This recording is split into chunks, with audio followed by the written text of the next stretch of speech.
दिल्ली के पूर्व मुख्यमंत्री अरविंद केजरीवाल प्रेस कॉन्फ्रेंस कर रहे हैं। चार में उससे भी कम में सीजन जाते जाते 6,000 रुपए के अंदर क्विंटल के ऊपर किसानों को कपास बेचनी पड़ी। इस बार तो वो भी नहीं मिलेगा लोगों को। इसमें गुजरात के किसान सबसे ज्यादा अफेक्टेड हैं, विदर्भा के किसान अफेक्टेड हैं, तेलंगाना के किसान अफेक्टेड हैं, पंजाब के किसान अफेक्टेड हैं। पूरे देश भर में लाखों करोड़ों किसान और उनके परिवार इससे अफेक्टेड। और बड़े इंटरेस्टिंग है, ये वो बेल्ट है कपास की जहां पे सबसे ज्यादा किसान आत्महत्या करते हैं।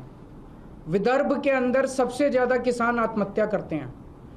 इस साल जनवरी से मार्च के बीच में मात्र 3 महीने के अंदर, जनवरी 2025 से मार्च 2025 के बीच में 3 महीने में महाराष्ट्र के अंदर 767 किसान आत्महत्या कर चुके हैं।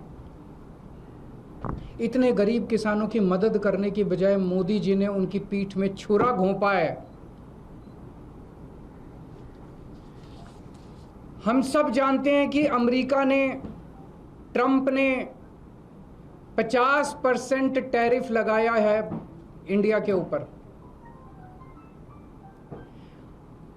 अमेरिका ने अगर गुंडागर्दी करके 50% टैरिफ लगाया है, हमें क्या करना चाहिए था?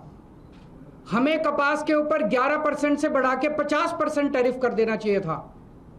यही किया दूसरे देशों ने। यूरोपियन यूनियन ने से जो कारें जाती थी अमेरिका ने उस पर 25% टैरिफ लगाया, तो यूरोपियन यूनियन ने 50% टैरिफ लगाया अमेरिका से आने वाली मोटरसाइकिल के ऊपर, कारों। इसकी वजह से ट्रंप को झुकना पड़ा। चाइना के ऊपर ट्रंप ने 10% से 145% टैरिफ लगाया, तो चाइना ने भी 125% टैरिफ लगाया।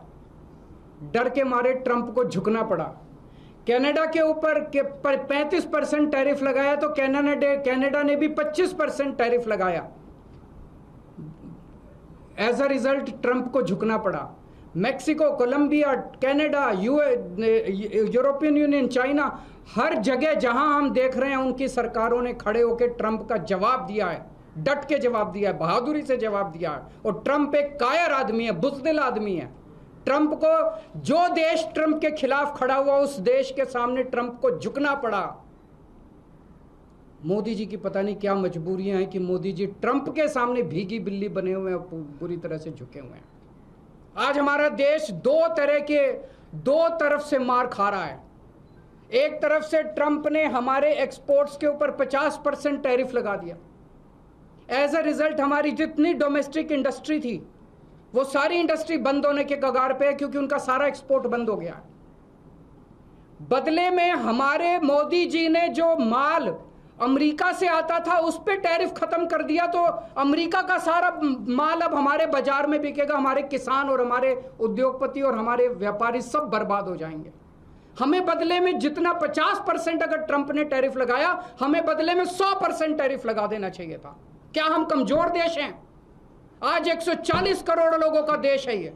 140 करोड़ लोग कम नहीं होते, बहुत बड़ी मार्केट है हमारी। कोई भी, दुनिया का कोई भी देश भारत से नाराजगी भारत की नाराजगी बर्दाश्त नहीं कर सकता। दुनिया का हर देश भारत में अपना माल बेचने के लिए बेताब है। अगर हम हिम्मत दिखाते, ट्रंप को हमारे सामने झुकना पड़ता, लेकिन मोदी जी ट्रंप के सामने झुके हैं। आज पूरा देश जानना चाहता है मोदी जी आप क्यों झुके हुए हैं।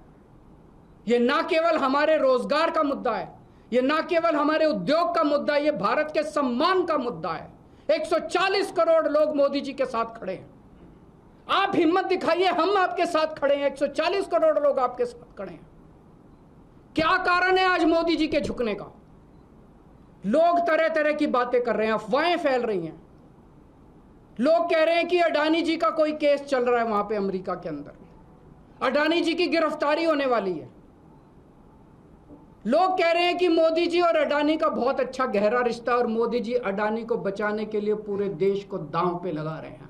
मुझे नहीं पता, पर अगर ये सच है तो ये देश के साथ बहुत बड़ा धोखा है, देश के किसानों के साथ बहुत बड़ा धोखा है, देश के उद्योगपतियों के साथ बहुत बड़ा धोखा है, 140 करोड़ लोगों के साथ बहुत बड़ा धोखा है। आज हम इस मंच के जरिए मांग करते हैं मोदी जी से, मोदी जी, ये कपास का जो ऑर्डर है 11% विड्रॉ करने वाला, इसको तुरंत प्रभाव से इस आदेश को विड्रॉ किया जाए और कपास, अमेरिका से आने वाली कपास के ऊपर फिर से 11% ड्यूटी लगाई जाए, हमारे देश के किसानों को बचाया जाए। 7 सितंबर को गुजरात के सुरेंद्रनगर जिले के चोटीला में एक बहुत बड़ी आम आदमी पार्टी जनसभा करेगी। वहाँ के वो जिला वो है जहाँ पे सबसे ज़्यादा गुजरात के कपास उगाने वाले किसान रहते हैं। हम वहाँ सभा करेंगे और किसानों को एकत्रित करेंगे। मैं देश भर के सभी पॉलिटिकल पार्टियों को, देश भर के सभी किसान संगठनों को ये कहना चाहता हूँ कि सबको एकजुट होना पड़ेगा इसके खिलाफ आवाज़ उठाने के लिए। किसान